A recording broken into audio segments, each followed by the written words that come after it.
ඇමරිකාවේ ජනාධිපති Donald Trump form කරලා මේ යුද්ධය මම බලා ගන්නම් අපි කරමු කියලා මේ කරපු මුලාවට අනිවාර්යයෙන්ම ජීවිතේ මන්දි ගෙවනවා. ආයිබෝවන්. අදින් වසර 50කට ඉහතදී ඇමරිකාව වියට්නාමයේ ජනතාව මිලියන 3ක් මරුමුවට පත් කරා යුද්ධය නිසා. ඒ අවසානයේ ඇමරිකාව වියට්නාම් යුද්ධයෙන් පරාජයට පත් වෙනවා. අද ඊරානයට එරෙහිව දියත් කර නින්දිත ක්‍රියාවලියටත් වඩා දරුණු. ඇමරිකා එක්සත් ජනපදයේ බීවි අදට වසර 250ක් පමණ වෙනවා. ඕනේ වසර 250 ඇතුළත ලෝකයේ සෙසු රටවල් වලට 450 වාරයකට වඩා අසාධාරණ ලෙස යුද්ධ කරලා තියෙනවා. ඒ නිසා ඇමරිකන් ඉතිහාසය කියන්නේ ම්ලේච්ඡ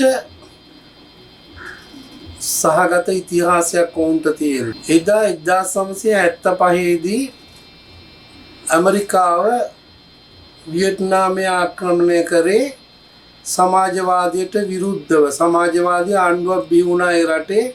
ඔවුන් ධනවාදයට විරුද්ධව සමාජවාදයේ බිහිවෙන හැම දෑම ඔවුන් ඒ රටවල් විනාශ කරන්න ඔවුන්ගේ CIA රහත් ඔත්තු සේවය හරහා කටයුතු කරලා තියෙනවා. මේ යුද්ධයේදී ඇමරිකාව අවුරුදු 10ක් පමණ වියට්නාමයේ රැඳී සිටියා. වියට්නාමයේ රැඳී සිටි සෙබළු සංඛ්‍යාව ලක්ෂ 5කට ආසන්න බව තමයි වාර්තාවල සඳහන් වෙන්නේ. ඒ කාලය තුල ඇමරිකන් සෙබළු ටොන් 4.5 මිලියන ටොන් 4.5ක් පමණ බෝම්බ හෙළලා තියෙනවා ඒ අවුරුදු 10 ඇතුළත වියට්නාමයට. විස රසායනික ද්‍රව්‍ය ගැලුම් මිලියන ගාණක්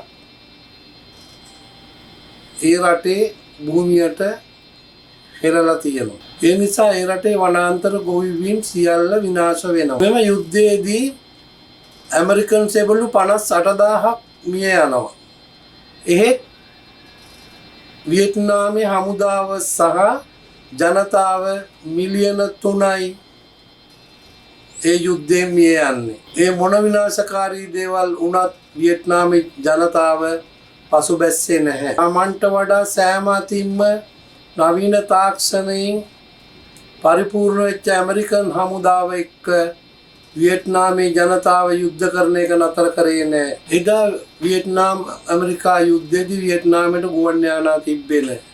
ඇමරිකාව ගුවන් යානා නැව් සහ පාබල හමුදා ආට්ලරි ගන් මේ සියල්ල මේ යුද්ධයේදී පාවිච්චි කරනු ලැබුවා. වියට්නාම් ජනතාව සැතපුම් ගණනාවක් දිගට හදපු උමන් මාර්ග ඔස්සේ හිරුවැලිය නොදක සෑහෙන කාලයක් ජීවත් වුණා. මෙම යුද්ධයට වියට්නාමයේ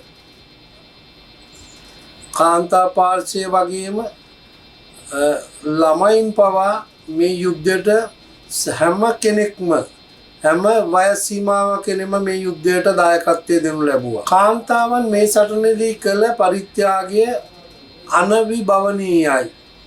සමාජ රෝග බලෙන් හදාගෙන ඇමරිකන් සොල්දාදුවන් සමග එකට යහන්ගත වෙලා ඔවුන්ට සමාජ රෝග බෝ කරන මට්ටමට ඔවුන් ඒ තුන්නුත් විනාශ කරන්න එදා වියට්නාම් කාන්තාව ඉදිතර වුණා. වියට්නාම් ජනතාව මේ යුද්ධ දිනන්න මූලික හේතුව උනේ සතුරා කොච්චර බලවත් වුණත් Taman අර වටුරැල ඔක්කොම එකට පිහාඹලා ඉගිල්ලුණා වගේ වැද්දකින් බේරෙන්න එකාවෙන්ම ඉතා නිර්භීතව අවසන් පනනල දක්වා සටන් කරා. ඒක තමයි වියට්නාමයේ ජනතාව මේ යුද්ධේ ජයග්‍රහණය කිරීමට මූලික හේතුව වුණා. වියට්නාම් ජනතාවගේ මේ කැපකිරීම හමුවේ අවසානයේ ඇමරිකන් හමුදාවට ලෝකයේ බලවත්ම පසු බැසීමට සිද්ධ වෙන විතරන්නේ මේ යුද්ධෙන්